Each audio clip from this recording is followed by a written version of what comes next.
South Sudan's Noura Hussein is not yet free from punishment for killing her 35-year-old husband, but she at least will not be facing a death sentence.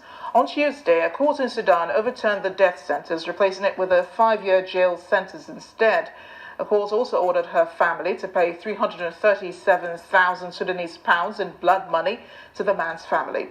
Lawyers say they will appeal both the jail term and the payment. In her account, Noura said her family had forced her to get married at age 15, but allowed her to finish school. 3 years later, after a public wedding, her husband tried to consummate the marriage. Well, she also said that the first time he tried, he had to get his family members to hold her down. Then he raped her. A second time, she stabbed him to death. And now her lawyers are saying they will appeal both the sentence and the fine.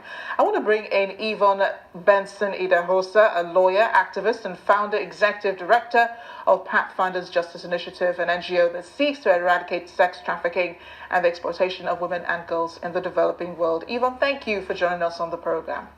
Thank you so much for having me. Now, while it may be considered wrong for Noura to have been married at such a young age, it is quite common practice in many parts of the world, but that is changing. In countries in Africa where, poverty is the main reason for this happening, what do you say to girls and their mothers? The truth is that this is child marriage is something that results from an abuse of vulnerability. The primary driver of that vulnerability is poverty, as you pointed out. The reality is that in Nigeria, 44% of our young girls are married before the age of 18, 17% before 15. And so I think what has to happen is that there has to be a focus on educating not only women and girls, but also men and boys, fathers particularly, on the implications of early child marriage. The fact that, it results in early pregnancy and complications in pregnancy, and that the chances of maternal mortality increases when a young girl is having a child at such an early age. The fact is that the child is at increased risk of domestic violence and rape, as we saw in this particular case. But it's not just that, but there's also a financial implication, right? Because we know that most of these child brides are not going to complete their education, which ultimately results in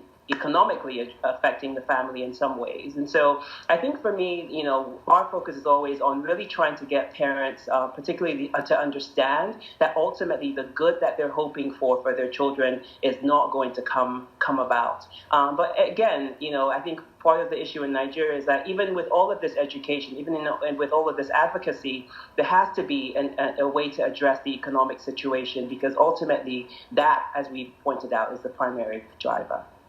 We imagine that this, of course, has been quite a traumatic experience for Noura. Unfortunately, her husband died in the process. Was this ruling just for both sides? From my perspective as an advocate for women and girls, self-defense is a total defense to these sorts of crimes. At the end of the day, the likelihood is, in light of the way this marriage started, that this young woman could potentially have lost her life. And so, for the family, I suppose that they feel also that they that perhaps the life sentence being commuted is not enough. But as far as I'm concerned, this is something that ultimately should have resulted in this young girl being able to continue her life because of the threat of danger to her.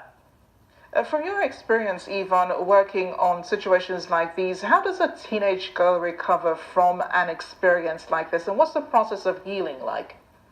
Yeah, it's difficult. I think anybody who's had one traumatic experience has a difficult time recovering. But child marriage is increasingly being considered trafficking, which is a lot of the work that we do. And so it's about providing psychosocial support, really countering the belief system that most of these girls have adopted for themselves, which is that they are property and that they're only good for one thing. Another aspect of the recovery is really focusing on recovering the stolen dreams that they've had, right? So identifying what it is that they wanted to do with their lives and helping them to bridge that gap. We also are very intent on providing financial alternatives, right? So that the woman ultimately does not have to rely on the man or his family as the source of financial income. So it's certainly a long road, but it's not impossible. But how possible is that for someone like Noura, who did not enjoy the support of her parents?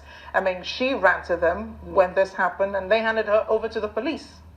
Exactly, exactly. I mean, ultimately, at the end of the day, there has to be reform in the system, right? So, in somewhere like Sudan, where the age of marriage is 10 and there's still no law against child marriage, ultimately, you have to reform the system so that there are things in place, there are NGOs in place, there are government services in place for somebody in this sort of situation. But until that is done, you're not going to see a decrease in the numbers in the way that we would like to see them.